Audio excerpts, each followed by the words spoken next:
তো বিসমিল্লাহির রহমানির রহিম। তো আজকে আমরা পিআরবির যে সমস্ত প্রশ্নগুলি আছে এই পিআরবির প্রশ্নগুলি আমরা ইনশাল্লাহ ক্লিয়ার করব। তো আমরা শুরু করে দেই পিআরবির প্রশ্ন। প্রথম প্রশ্ন থেকে গতকাল ক্লাসে আমরা ফৌজদারি পেনাল কোড এই মোটামুটি দুইটা আইন থেকে প্রশ্ন যেগুলি ইম্পর্টেন্ট আমার কাছে মনে হয়েছে সেগুলি আমরা অলরেডি করাইছি। তো এখন আমরা যে পিআরবির প্রশ্নগুলি করব সেগুলির মধ্যে যে প্রথম যে প্রশ্নটা হচ্ছে 1 নম্বর প্রশ্ন। আমি প্রশ্ন বলবো, সাথে সাথে মেন গুরুত্বপূর্ণ যে ধারাগুলি এর সাথে রিলেটেড সেগুলি বলে দিব আর কি। আর ক্লাস শেষে আমি পিডিএফটা দিয়ে দিব না প্রশ্নের এবং উত্তরের। সবাই একটু যেহেতু সময় আমাদের হাতে খুব কম, যেদিন যেটা পড়া থাকবে ওই দিনে ওইটা শেষ করে ফেলবেন। তো যেহেতু আর আমাদের হাতে 3-4 দিন সময় আছে, এই 3-4 দিনের ভিতরে মাইনর এক মেজর এক যেগুলি আছে সবগুলি আমাদের শেষ করে ফেলতে হবে। আর এর ভিতরে আমরা কালকে একটা রিটেন পরীক্ষা নিই, হ্যাঁ, একদম গুরুত্বের সাথে একটা রিটেন পরীক্ষা দেন, দেখেন কেমন মার্ক পান। ঠিক আছে, ওই খাতাটা ইনশাল্লাহ দেখা হবে ভালোভাবে। আহ, সবাই পরীক্ষায় অংশগ্রহণ করবেন যেহেতু সময় আমাদের হাতে খুব কম। আপনি ভালো আইন জানেন ঠিক আছে, কিন্তু যদি আপনি খাতায় না লিখতে পারেন তাহলে তো এই আইন জানার কোনো গুরুত্ব থাকবে না। এক্সামিনার দেখবে আপনি খাতা, আপনি আইন জানেন সেটা তো আর জিজ্ঞাসা করতে আসবেন, আপনার দেখবে খাতা আপনি উপস্থাপন করছেন, উপস্থাপন করতে পারছেন কিনা। তো এই জন্য আমাদের লিখতে হবে প্রতিদিনই, যে প্রশ্নটা আপনি শিখবেন বা পড়বেন সাথে সাথে লিখবেন, তাইলে কিন্তু এটা দীর্ঘ সময় এবং দীর্ঘদিন মনে থাকবে। ঠিক আছে, আমরা শুরু করি কথা না বাড়ায়। বাংলাদেশ পুলিশের বিভিন্ন শাখাগুলির নাম লিখুন। তো বাংলাদেশ পুলিশে তো অনেকগুলি শাখা আছে। আমরা যদি প্রথমে শুরু করি যে পুলিশ হেডকোয়ার্টার, এটাও তো একটা শাখা। তারপরে বড় ইউনিট হচ্ছে মানে ডিএমপি, মেট্রোপলিটন পুলিশ, এটাও একটা শাখা। তারপরে যদি আমরা বড় ইউনিট বলি বিভিন্ন জেলা, এটা একটা বিভিন্ন রেঞ্জ জেলা পুলিশ। তারপর যদি আমরা আসি SB, CID, APBN, SPBN, RAB, rapid action battalion বা র্যাব, টেলিকম সংস্থা, পুলিশের বিভিন্ন ট্রেনিং সেন্টার গুলি, তারপর হচ্ছে পুলিশ একাডেমি, সারদা, এগুলি কিন্তু পুলিশের বিভিন্ন শাখা। তো এটা পিআরবি 6 পুলিশ প্রবিধান 6 দ্বারাই কিন্তু বলা আছে যে পুলিশের বিভিন্ন শাখা সমূহ নিয়ে আলোচনা করুন। আচ্ছা, 1 নম্বরে আবার দিছে যে পিআরবি অনুযায়ী, 1 নম্বর প্রশ্ন একটু খেয়াল করেন, দেখেন এখানে বলছে যে বাংলাদেশ পুলিশের বিভিন্ন শাখাগুলির নাম লিখুন। পিআরবি অনুযায়ী পুলিশের আচরণ জনগণের সাথে কেমন হওয়া উচিত। তা পুলিশের আচরণটা কেমন হবে, প্রশ্ন বলছে যে পিআরবি অনুযায়ী লেখার জন্য। আচ্ছা, পিআরবি তে বলা আছে যে জনগণের সাথে পুলিশের সুসম্পর্ক বজায় রাখবে। পিআরবি 33 এখানে কিন্তু অনেক নির্দেশনা আছে যে জনগণের সাথে সুসম্পর্ক বজায় রাখবে, 33 ধারাটা ইউজ করবেন। তারপর হচ্ছে আপনার অবসরপ্রাপ্ত পুলিশ সদস্যদের সাথেও পুলিশ অফিসার সম্পর্ক বজায় রাখবে।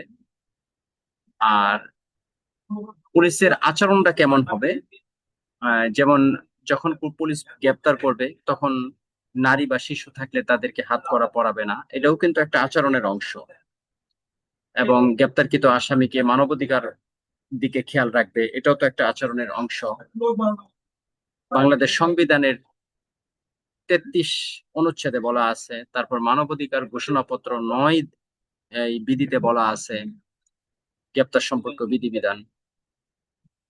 তো এই হচ্ছে মোটামুটি জনগণের সাথে পুলিশের আচরণ কেমন হবে।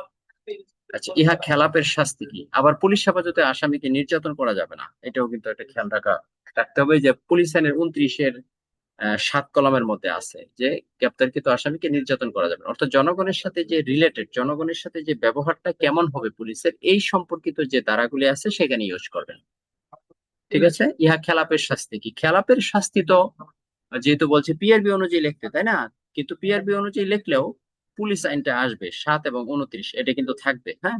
তারপর পিআরবি তে বলা আছে 434-এর শাস্তির কথা বলা আছে, তারপর 857-তে শাস্তির কথা বলা আছে, তারপর ব্ল্যাক মার্ক 874-এ ব্ল্যাক মার্কের কথা আছে। তো এই কয়েকটা ধারা দিয়ে দিবেন, মনে থাকবে। 1 নম্বর প্রশ্ন শেষ, এবার আসেন 2 নম্বর প্রশ্ন। আচ্ছা, আমরা একটু পিআরবি যত প্রশ্ন আসে আজকে মোটামুটি প্রশ্নগুলি শেষ করবো ইনশাআল্লাহ। তো 2 নম্বর প্রশ্ন হচ্ছে পুলিশ বাহিনী গঠনের উদ্দেশ্য। পুলিশ বাহিনী 1861 সালে পুলিশ বাহিনী গঠন করে। আচ্ছা, এইখানে এটা একটা বড় আলোচনা আছে, পুলিশ বাহিনী গঠন, পুলিশ বাহিনী গঠনের ইতিহাস। যে ইতিহাসটা আসবে না আপনাদের, তবে এটা আসতে পারে যে পুলিশ বাহিনীর গঠনের উদ্দেশ্য। পুলিশ বাহিনী গঠনের উদ্দেশ্য হচ্ছে আইন শৃঙ্খলা রক্ষা, মূল কথাটা হচ্ছে এটা। তো এইখানে আরেকটা বিষয় আসবে যে 1861 সালে পুলিশ আইন তৈরি হয়, 5 নম্বর আইন হিসাবে এই আইনটি যাত্রা শুরু করে। সেইখান থেকে পুলিশ বাহিনী গঠন হয়। মূলত হচ্ছে আইন শৃঙ্খলা, সমাজের শান্তি শৃঙ্খলা রক্ষাই হচ্ছে পুলিশ বাহিনীর গঠনের উদ্দেশ্য। এটা লিখবেন। তারপর কখন পুলিশ বাহিনী গঠন করা হয়, ওই যে 1861 সালে, ওই কথাটা আবার লিখবেন যে 1861 সালে পুলিশ আইন তৈরি করা হয়, সেই থেকেই পুলিশ বাহিনী আপনার আহ গঠন হয়। তার আগে যদি প্রাচীন ইতিহাস কিছু আলোচনা করতে চান, প্রাচীন ইতিহাস আমরা জানার জন্য আমরা বলে থাকি, এটা এখানে লেখার দরকার নাই, তবে জানার জন্য জাস্ট আপনাদের জ্ঞাতার্থে একটু কথা বলি। প্রাচীন ইতিহাস সম্রাট অশোক আমল, অর্থাৎ এটা হচ্ছে আহ খ্রিস্টপূর্ব আরো কয়েকশো বছর আগে সম্রাট অশোক একজন ভারতীয় উপমহাদেশের একজন শাসক ছিলেন। সেই শাসকের আমলেই কিন্তু পুলিশ আহ, আপনার বাহিনী গঠন। সেই সময় পুলিশের কার্যক্রম ছিল আপনার এখনের মতো না। সেই সময় পুলিশের কার্যক্রম ছিল শুধুমাত্র গোয়েন্দার তথ্য সংগ্রহ করতো পুলিশ, গোয়েন্দার তথ্য সংগ্রহ করে পুলিশের কার্যক্রম পরিচালনা করত। তারপরে সম্রাট বাবর, অর্থাৎ সম্রাট আকবরের 13 বা 14 শতকের দিকে আপনার পুলিশি কার্যক্রম মোটামুটি ভালোভাবে শুরু হয়। সেই সময় আপনার পুলিশ বাহিনী আপনার আহ, তৈরি করা হয় সিস্টেমে কোতোয়াল সিস্টেমে। তারা বিভিন্ন জায়গা থেকে খাজনা আদায় করত, আইন শৃঙ্খলা রক্ষা করত, বিভিন্ন কার্যক্রম থেকে শুরু হয়। তারপর ব্রিটিশ আমলে 1861 সালে পুলিশ আইন তৈরি করা হয়, সেই থেকে পুলিশ বাহিনীর যাত্রা শুরু করে পুরোপুরি। এভাবে লিখে দিবেন মোটামুটি। এই হচ্ছে পুলিশ বাহিনী গঠনের উদ্দেশ্য। মূল কথা হচ্ছে আইন শৃঙ্খলা রক্ষা, শান্তি শৃঙ্খলা। এত বড় ইতিহাস হয়তো আলোচনা করা আপনার মনে থাকবে না, মনে রাখার দরকার নাই, জাস্ট একটু বুঝলেই হয়েছে। যদি আপনি আহ, মূল থিমটা জানা থাকলে তাহলে কিন্তু ঘুরায় ফেঁসে একটু লিখতে পারেন। এই জন্য এটা জাস্ট একটু বড় একটু আলোচনা করলাম। পুলিশ বাহিনীর গঠনের উদ্দেশ্য, মূল কথা হচ্ছে সম্রাট অশোকের আমলে থেকে পুলিশ বাহিনী হয়। তারপর সম্রাট আকবর আমলে যাত্রা হয়। তারপর 1861 সালে পুরোপুরি পুলিশ বাহিনীর কার্যক্রম শুরু করা হয়। আচ্ছা, পুলিশ বাহিনী গঠন করা কখন, পুলিশ এটা তো বললামই। পুলিশ শব্দের অর্থ কি? পুলিশ শব্দের অর্থ আসলে পিতে পোলাইট, ওতে অবিডিয়েন্ট, POL তে লয়াল, POLI তে ইন্টেলিজেন্ট, POLIC তে কারিজিয়াস, ইতে হচ্ছে এফিসিয়েন্ট। এই কয়েকটা শব্দ লিখে দেবেন, এর একটু মুখস্থ করেন। আমি উত্তর সহ দিয়ে দিব, হ্যাঁ, এখন বুঝাই দিতেছি একটু, পরে আমি এটা সহ দিয়ে দিচ্ছি। আচ্ছা, পুলিশের আচরণ কেমন হওয়া উচিত? পুলিশের আচরণ কেমন হওয়া উচিত, এই প্রশ্নটা আবার আসছে। পুলিশের আচরণ অবশ্যই জনগণের সাথে সুসম্পর্ক বজায় রাখতে হবে। পুলিশের আচরণ তো এইখানে কিন্তু জনগণের কথা বলে নাই, যে পুলিশের আচরণ কেমন হওয়া উচিত। এইখানে কিন্তু 2 নম্বর প্রশ্ন যে দেখতে পাচ্ছেন, 2 নম্বর প্রশ্ন সবাই, এখানে কিন্তু বলে নাই যে পুলিশ আচরণ কেমন হওয়া উচিত। পুলিশের আচরণ কেমন হওয়া উচিত এখানে কিন্তু সুস্পষ্ট ভাবে কোনো ধরনের মানে জনগণের সাথে না, পুলিশের আচরণ এমনিতেই কেমন হবে এইভাবে বলা নাই। যেহেতু এমনিতে জনগণের সাথে কি হবে এটা বলা নাই, সুতরাং এখানে আলোচনা আসবে ব্যাপক। তাহলে 33 দ্বারা হচ্ছে জনগণের সাথে সুসম্পর্ক বজায় রাখবে। তারপর 86 দ্বারা আছে জনকল্যাণমূলক কাজে অংশগ্রহণ করবে পুলিশ। আচ্ছা, তবে আবার চাঁদা উত্তোলন করতে পারবে না, 87 দ্বারাই বলা আছে। ঠিক আছে, 106 দ্বারাই বলা আছে যে যে পুলিশের আচরণ বিধির কথা। তারপর 105 আইজিপির সাথে এক করতে পারবে না, ব্যবসা বাণিজ্য করতে পারবে না, টাকা দান নিতে পারবে না, 110-এ বলা আছে। 109-তে হচ্ছে টাকা দান দিতে, 110-এ ব্যবসা বাণিজ্য করতে পারবে না, সাংবাদিকতায় জড়াতে পারবে না, ঊর্ধ্বতন অফিসার নিচু পদস্থ কর্মকর্তাকে ব্যক্তিগত কাজে ব্যবহার করতে পারবে না, ডিউটি স্থান ত্যাগ করা যাবে না, 115 ধারায় বলা আছে। তো এই সমস্ত ধারাগুলো এইখানে আসবে যদি পুলিশের আচরণ কেমন হওয়া উচিত এই প্রশ্ন আসে। আর যদি আসে জনগণের সাথে, তখন কিন্তু এটা এত ব্যাপক হবে না, আর একটু ছোট হয়ে আসবে।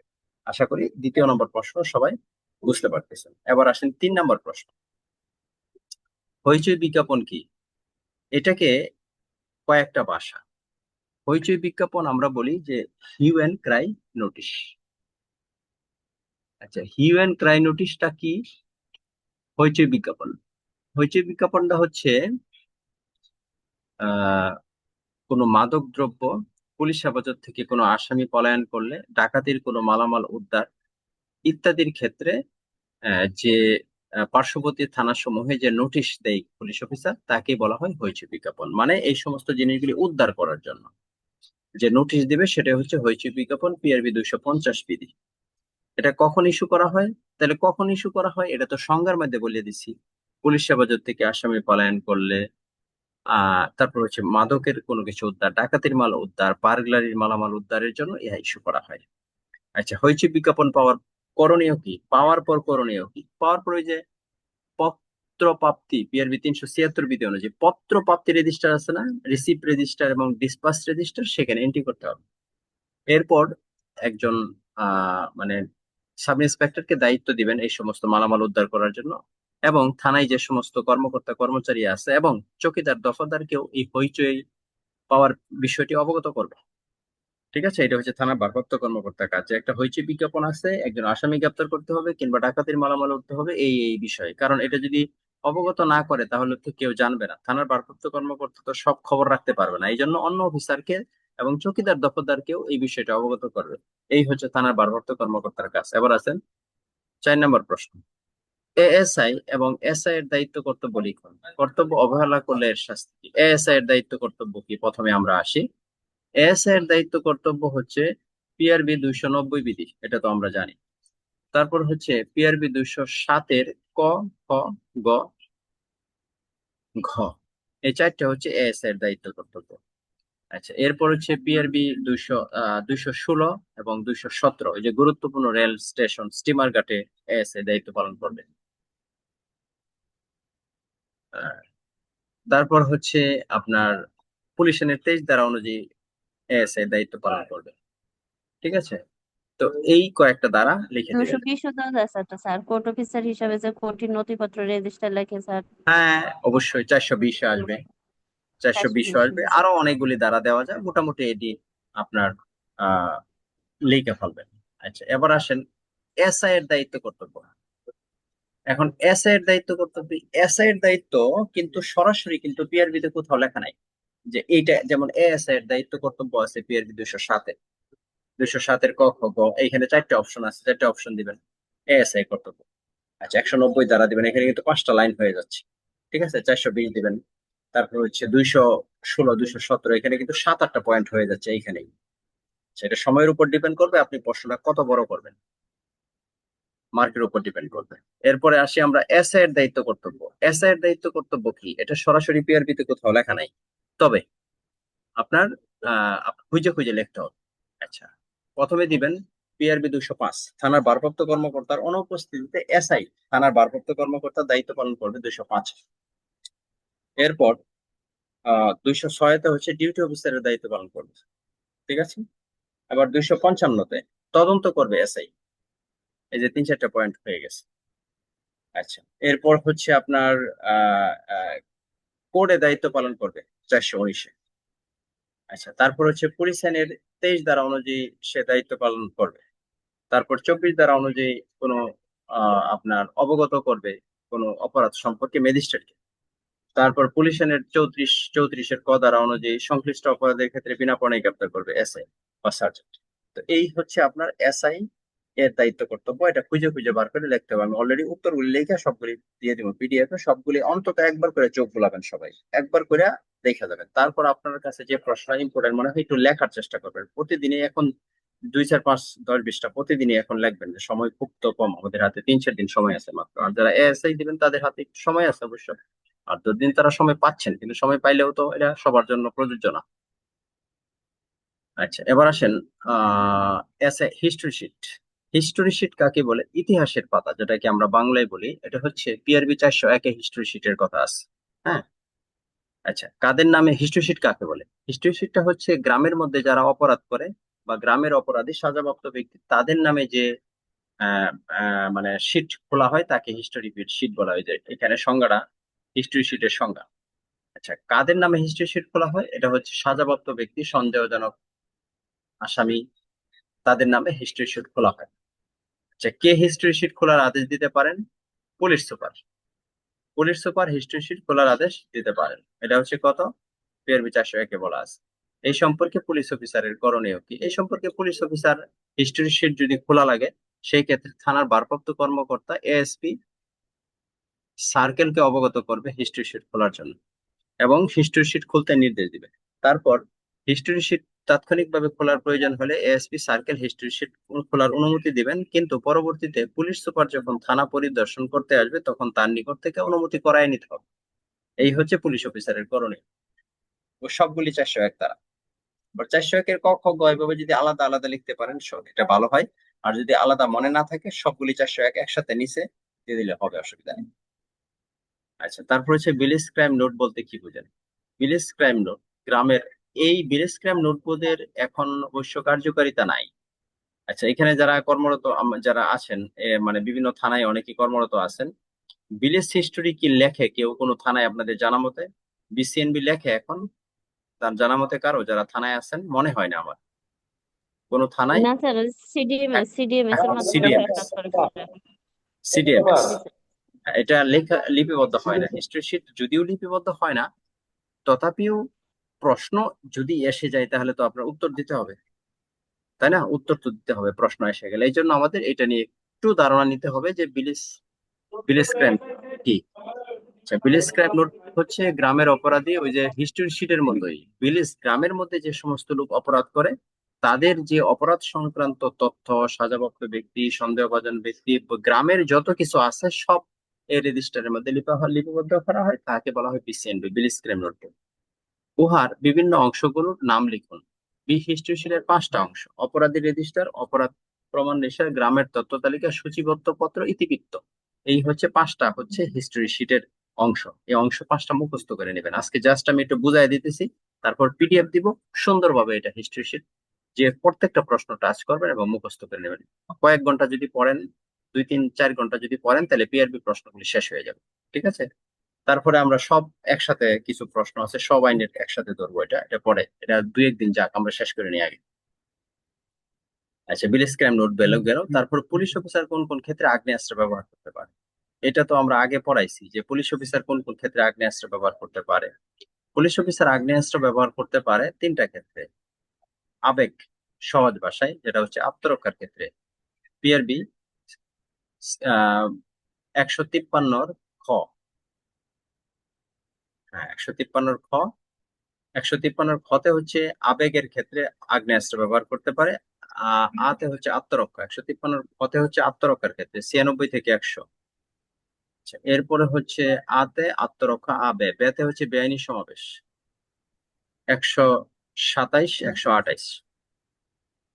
এটা হচ্ছে 153 গ, অর্থাৎ বেতে হচ্ছে বেআইনি সমাবেশের ক্ষেত্রে আগ্নেয়াস্ত্র ব্যবহার করতে পারে। গতে হচ্ছে গ্রেপ্তার, মৃত্যুদণ্ড বা সাজাপ্রাপ্ত আসামি যদি গ্রেপ্তারে বাধা দেয় সেই ক্ষেত্রে পুলিশ অফিসার আগ্নেয়াস্ত্র ব্যবহার করতে পারে।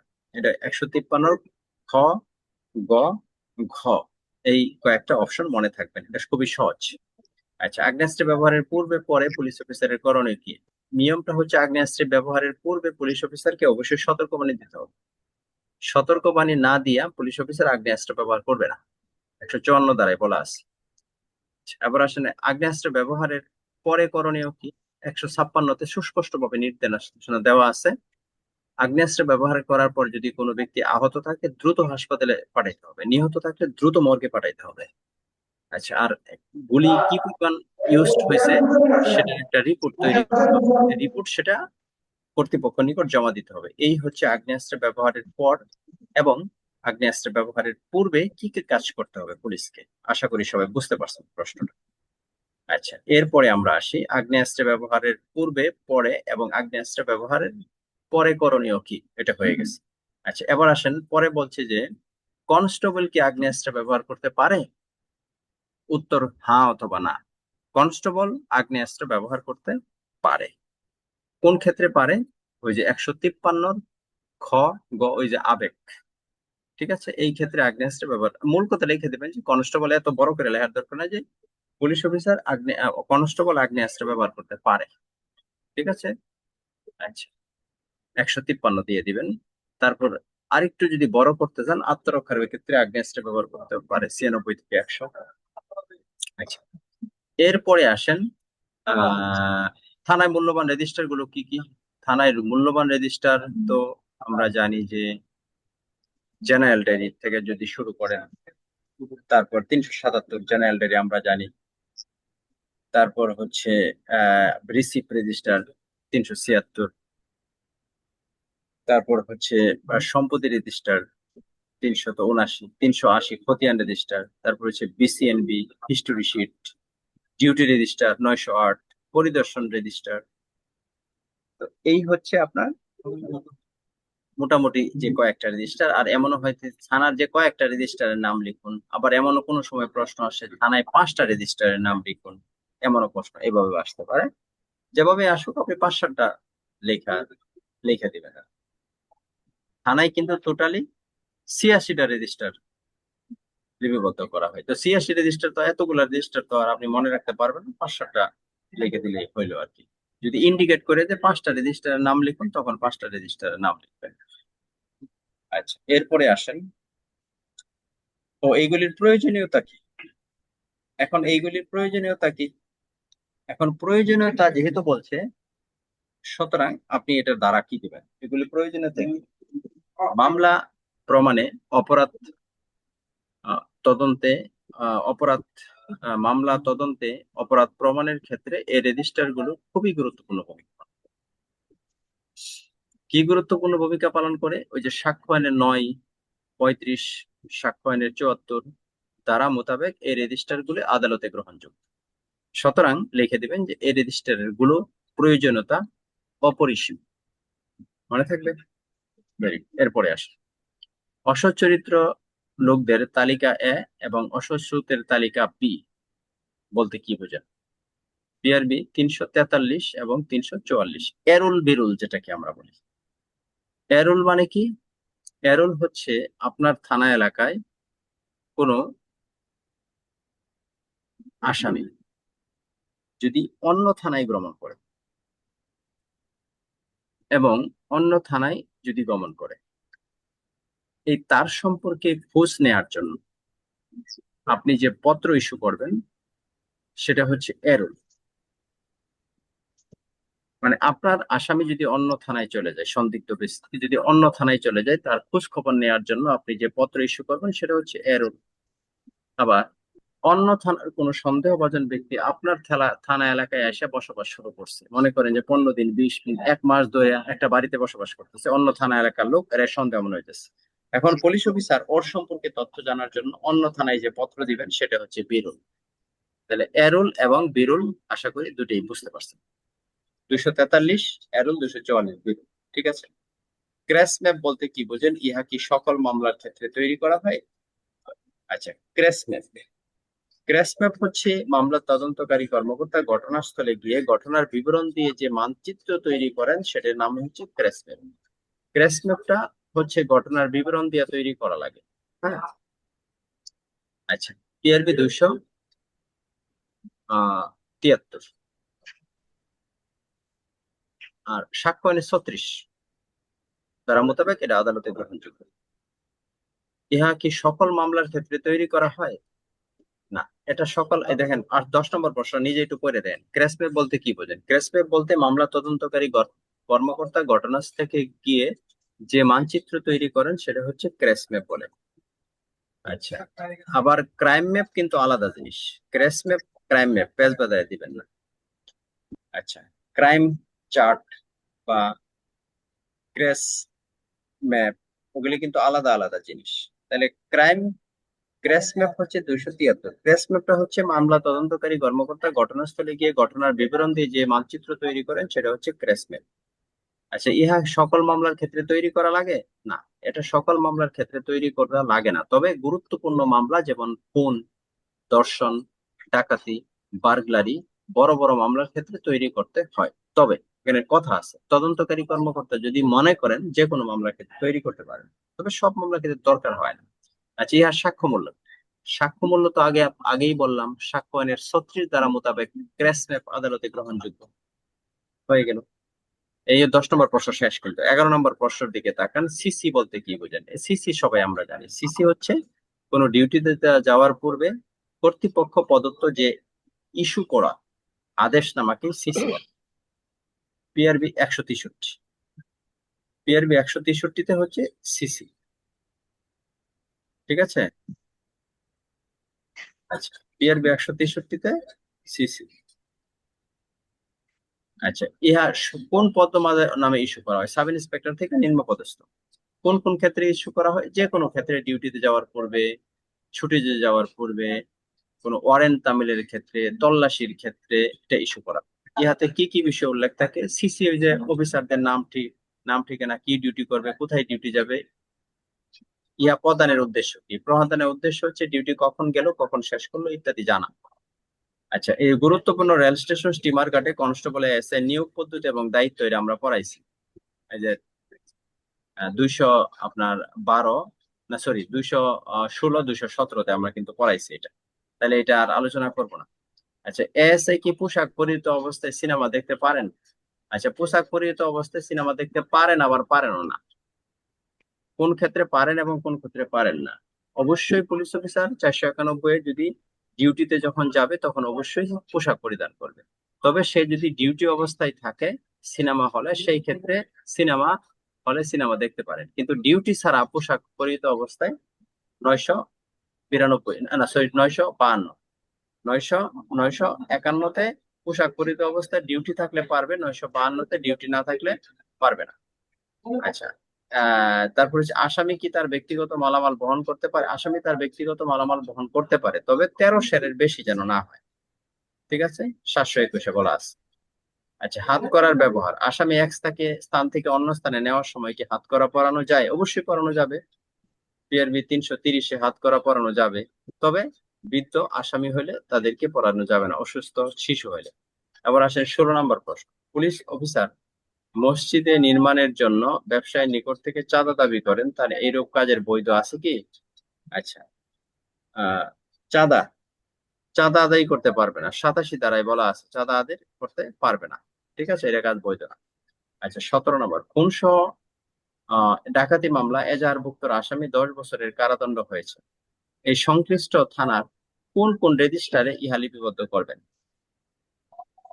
আচ্ছা, সংশ্লিষ্ট থানায় কোন কোন রেজিস্টারে লিপিবদ্ধ করবেন? আচ্ছা, এটা তো আপনার এজাহারভুক্ত আসামি যদি কারাদণ্ড হয়ে থাকে খতিয়ান রেজিস্টারে লিপিবদ্ধ করবে, খতিয়ান রেজিস্টারে অবশ্যই লিপিবদ্ধ করবে। তারপর আপনার কনভিকশন কনভিকশন রেজিস্টার, ঠিক আছে, অপরাধীর যে রেজিস্টার আছে সেই অপরাধীর রেজিস্টারের মধ্যেও তার সম্পর্কে লিপিবদ্ধ করবে। আচ্ছা, এরপরে প্রশ্নটা হচ্ছে আপনার আহ মালখানার দায়িত্বপ্রাপ্ত একজন এসআই হিসাবে মালখানা রেজিস্টার, মালখানা রক্ষণাবেক্ষণ পদ্ধতি এবং তার দায়িত্ব কর্তব্য। আচ্ছা, মালখানা রেজিস্টার পিআরবি 500 কত, মালখানা কত, 526, 500, হ্যাঁ 526 বডি অনুযায়ী মালখানা রেজিস্টার লিপিবদ্ধ করবেন। আচ্ছা, এবার আসেন 19 নম্বর প্রশ্নে আমরা আসি। ব্রিফ কাকে বলে? এর উত্তরটা আমি দিয়ে দিতেছি সব, হ্যাঁ সবগুলো। এই মালখানা রেজিস্টার 626 লিখতেছে কে? 626 না 526? 526, আচ্ছা ঠিক আছে, এই যে একদিনে মেসেজ দিল 626 লেখা আছে, যাই হোক 600 হবে না, 500 হবে, ঠিক আছে। আচ্ছা, এরপরে আসেন, উত্তরটা আমি দিয়ে দিব, হ্যাঁ সবগুলি উত্তর আমি দিয়ে দিব, ওইগুলি সবগুলি সুন্দর করে আজকেই পড়ে ফেলবেন, কিন্তু পরে কিন্তু আর সময় নেই। আমরা কালকে একটা পরীক্ষা নিব, ফৌজদারি, পেনাল কোড, আপনার এই পিআরবি সবগুলি মিলাই একটা পরীক্ষা নিব, তারপরে আমরা কালকে মানে আর তো সময় আছে কয়দিন, 2 দিন না, সেটা 3 দিন সময় আছে। আচ্ছা, যাই হোক, তো এই তারপর আর 2 দিন থাকবো হাতে, এই 2 দিন আমরা মাইনর অ্যাক্টের যা কিছু আছে সবগুলি ইনশাল্লাহ ধরবো। আর জেনারেল ডায়েরি, আচ্ছা ব্রিফ কাকে বলে? ব্রিফ হচ্ছে 444, ব্রিফ কে ইস্যু করেন? Code officer. অর্থাৎ মামলা তদন্তে যদি কোনো ভুল ভ্রান্তি পান তখন সেই ক্ষেত্রে কোড অফিসার ব্রিফ তৈরি করেন। আচ্ছা, ব্রিফ কে প্রস্তুত করেন? Code officer. থানা ব্রিফ পৌঁছার পর করণীয় কি? আগে শোনেন, এই যে প্রশ্নটা আসলো, ব্রিফ কাকে বলে, ব্রিফের সংজ্ঞা লিখবেন পরীক্ষায় আসলে, তারপর ব্রিফ কে প্রস্তুত করেন এটা লিখবেন, কে? Code officer. তারপর ব্রিফ পৌঁছার পর করণীয় কি, তারপরে লিখবেন এই যে পত্রপ্রাপ্তির রেজিস্ট্রে লিপিবদ্ধ করবেন, তার সংশ্লিষ্ট কর্মকর্তারে ব্রিফটা দিবেন, সংশোধন করবেন, এই হচ্ছে ব্রিফ প্রাপ্তির পর করণীয়। এখানে কিন্তু 3টা অপশন আছে, ঠিক আছে। খাতায় যখন উত্তরটা লিখবেন আলাদা আলাদা প্যারা প্যারা করে লিখবেন, এখন গদবান্ধা লেখা লিখেন না, তাহলে কিন্তু মার্ক কম পায়। গদবান্ধা লেখা লিখলে মার্ক কম আসে। তাহলে এখানে বলছে 3টা অপশন, 3টা অপশন মনে করেন যে ব্রিফ কাকে বলে, ব্রিফের সংজ্ঞা দেন, মনে করেন 3 লাইন হইলো। তারপর আপনি 1 ইঞ্চি ফাঁকা রাখবেন, ফাঁকা রেখে তারপর লিখবেন যে ব্রিফ কে প্রস্তুত করেন, তারপর আপনি এইটা মনে করেন যে 3 লাইন হইলো। তারপর আরো 1 ইঞ্চি ফাঁকা রাখবেন, ফাঁকা রেখে লিখবেন ব্রিফ পৌঁছার পর করণীয় কি, এরকম প্যারা প্যারা করে লিখবেন। পেন্সিল দিয়ে অবশ্যই মার্জিন করেন উপর এবং হাতের খাতার মানে আপনার বাম পাশ, খাতার বাম পাশে আপনি অবশ্যই মার্কিং করবেন। ঠিক আছে। আচ্ছা, মার্কিং করে ওই ভিতরে লিখবেন 1 নং প্রশ্নের উত্তর। এখানে যদি ক খ অপশন থাকবো, যেমন বিফ কাকে বলে, ক বিফ কে প্রস্তুত করেন, খ বি পৌঁছার পর করণীয় কি, ক, তখন কিন্তু আবার আলাদা আলাদা ক খ গ এইভাবে দেওয়া লিখতে। সবচেয়ে বিষয় খেয়াল করার বিষয় হচ্ছে, মনে করেন একটা প্রশ্নের মধ্যে এরকম ক খ গ থাকতো, আপনি মনে করেন ক এবং গ পারেন, খ নাম্বার পারেন না, তখন আপনি কি করবেন? তখন নিয়মটা হচ্ছে ক লিখবেন, খ এর জন্য মনে করেন অনুমান যে এই প্রশ্নের উত্তরটাও 4 থেকে 5 লাইন হইতে পারে, এই 4-5 লাইন জায়গা রাইখা তারপর আপনি পরের প্রশ্নে গ নাম্বার উত্তরটা লিখবেন, অর্থাৎ যাতে পরবর্তীতে আপনার মনে হইলে যাতে এটার উত্তরটা এখানে লিখতে পারেন। কিন্তু এখন মনে করেন যে আপনি ক নাম্বারের উত্তর দিলেন, খ নাম্বারের উত্তর দিলেন না, গ নাম্বারের উত্তর দিলেন, 3 পৃষ্ঠা গিয়া 3 পৃষ্ঠা পরে 7 নং প্রশ্নের সাথে গিয়া আপনি এই গ নাম্বারের উত্তর দিলেন, তখন কিন্তু আপনার এই প্রশ্নের যে এই যে যে প্রশ্ন লেখেন, ব্রিফের যে প্রশ্ন লিখবেন, এই প্রশ্নের যে মার্ক পাওয়ার কথা ছিল 10, 10-এর মধ্যে 8 বা 9 পাওয়ার কথা ছিল, সেখানে কিন্তু আপনার মার্ক কমে যাবে। কারণ হচ্ছে আপনি দুইটা লেখছেন। এক্সামিনার এত সময় নেই যে দুই জায়গা বার করে আইনা আপনার মিলাইয়া মার্ক দিবে। ঠিক আছে, দিবে না সেটা আমি বলি না, কিন্তু না দেওয়ারই সম্ভাবনা বেশি, কারণ এত সময় পাবে না এক্সামিনার। একজনে মনে করবে যে এই প্রশ্ন, তাহলে তো সে আরেকটা লেখে নাই। ঠিক আছে, এটা মনে করে সে আপনাকে এই যে আপনি কম লেখছেন সেটার জন্য মার্ক আপনাকে কম পাওয়ারই সম্ভব। ঠিক আছে, এরপরে আসে 20 নম্বর জেনারেল ডেটিং। এটা পরীক্ষার আগের দিন আমি একটু বুঝাই দিব, তাহলে মাথার ভিতরে ঢুকে যাবে, এখন বললে মনে থাকবে না। জেনারেল ডায়েরি কাকে বলে এটা জানেন? পিআরবি 377, পুলিশ লাইনের 44। আচ্ছা, জেনারেল ডায়েরি লিপিবদ্ধ ও সংরক্ষণের দায়িত্ব কার? থানার ভারপ্রাপ্ত কর্মকর্তা। সহজ কথা, থানার ভারপ্রাপ্ত কর্মকর্তা জেনারেল ডায়েরিতে, আচ্ছা, জেনারেল ডায়েরিতে কি কি তথ্য লিপিবদ্ধ করে? অর্থাৎ সকল ধরনের আমলযোগ্য, আমল অযোগ্য, তারপর হচ্ছে চুরি ডাকাতি ছিনতাই যা আছে সকল ঘটনা এই আপনার জেনারেল ডায়েরিতে লিপিবদ্ধ করা হয় এবং ডিউটি বন্টন করা হয়। ঠিক আছে। আচ্ছা, এরপরে হচ্ছে পিআরবি, সরি, 21 নম্বর প্রশ্ন, রিকল। রিকল কাকে বলে? রিকল বলতে আমরা কি বুঝি? রিকল বলতে কোনো আসামিকে গ্রেপ্তার না করার জন্য থানার ভারপ্রাপ্ত কর্মকর্তা, ঠিক আছে, কোনো আসামিকে গ্রেপ্তার না করার জন্য আদালত থেকে যে পত্র ইস্যু করা হয় তাকে বলা হয় রিকল। ফৌজদারি কার্যবিধি 75-2, পিআরবি 321। রিকলের উদ্দেশ্য হচ্ছে আসামিকে গ্রেপ্তার না করা। রিকলের বৈশিষ্ট্য কি? রিকলের বৈশিষ্ট্য হচ্ছে আপনার ওই যে রিকলের মধ্যে কি কি উল্লেখ থাকে, মামলা নম্বর উল্লেখ থাকে, আসামির নাম ঠিকানা উল্লেখ থাকে, ওই যিনি যিনি তাকে রিকল দিয়েছেন সেই রিকল দানকারী অফিসারের স্বাক্ষর সিলমোহর থাকে, তারিখ থাকে। এইগুলি হচ্ছে রিকলের বৈশিষ্ট্য। একটি নমুনা খসড়া মানচিত্র বা ক্র্যাশ ম্যাপ অঙ্কন করুন। ক্র্যাশ ম্যাপ কি আঁকতে পারেন? ক্র্যাশ ম্যাপ যে না আঁকতে পারেন আমাকে নক দিয়েন। ঠিক আছে, আমি আইকে দেখাই দিব ক্র্যাশ ম্যাপ কিভাবে আঁকা লাগে। আর যে আঁকতে পারেন তার তো দরকার নেই, যারা তো পারেন। আচ্ছা, ক্র্যাশ ম্যাপের আচ্ছা, ক্র্যাশ ম্যাপের ত্রুটি দূর করার উপায়। ক্র্যাশ ম্যাপের ত্রুটি কিভাবে দূর করবেন? ক্র্যাশ ম্যাপের ত্রুটি ওই যে আপনার ক্র্যাশ ম্যাপ কিভাবে লিখতে হয়, কোনো আলামত যদি পান সেই আলামত গুলিকে আপনার ক খ দিয়া লিখতে হয়। কোনো সাক্ষী যদি পান সাক্ষীকে 1 2 দিয়া লিখতে হয়। ক্র্যাশ ম্যাপের সীমানা নির্ধারণ করতে হয়। এইগুলো যদি না থাকে তাইলে তো ত্রুটি হয়ে গেল। আচ্ছা, এরপর কোন মামলার ফাইনাল রিপোর্ট দেওয়ার পর থানার ভারপ্রাপ্ত কর্মকর্তা ম্যাজিস্ট্রেট অনুমতি ছাড়া তদন্ত করতে পারেন কিনা? ফাইনাল রিপোর্ট দেওয়ার পর তদন্ত করতে পারবে না। আচ্ছা, কোন কোন ব্যক্তিকে হাতকড়া পরানো যায়? পিআরবি 330। কোন কোন মামলায় এজাহার হয় না? এজাহার হয় না কোন কোন মামলা? আমল অযোগ্য অপরাধের এজাহার হয় না। তারপর হচ্ছে আপনার যে সমস্ত মামলাগুলির আপনার এজাহারের মধ্যে স্বাক্ষর থাকে না, ঠিক আছে, এইগুলি এজাহার হয় না। রিসিপ্ট রেজিস্টারের কয়টা অংশ? ওই যে 4টে অংশ। ঠিক আছে, ওইটা একটু শিখেন, আগে 5টা ছিল। পুলিশ বিভাগে কোন কোন, আগে আমরা 5টা পড়াইছিলাম কিন্তু এখন 4টে অংশ, এটা একটু লিখবেন। পুলিশ বিভাগে কোন কোন ক্ষেত্রে লাল কালি ব্যবহার করা হয়? এটা উত্তরটা আমি দিয়ে দিব, এটা একটু শিখবেন, হ্যাঁ। আচ্ছা, ব্রিফ প্রস্তুত করার উদ্দেশ্য কি? ইয়াতে কি কি বিষয় উল্লেখ থাকে? এটা আগে পড়াইছি আমরা। এসআর মামলা কাকে বলে? এই যে এই প্রশ্ন কিন্তু আসতে পারে, এসআর মামলা, গুরুত্বপূর্ণ মামলাকে এসআর মামলা বলা। পিআরবি 53 এবং 54। আচ্ছা, লাইনটা কাইটে গেলে আজকে আর যুক্ত হবো না, হ্যাঁ, আমি প্রশ্নের উত্তর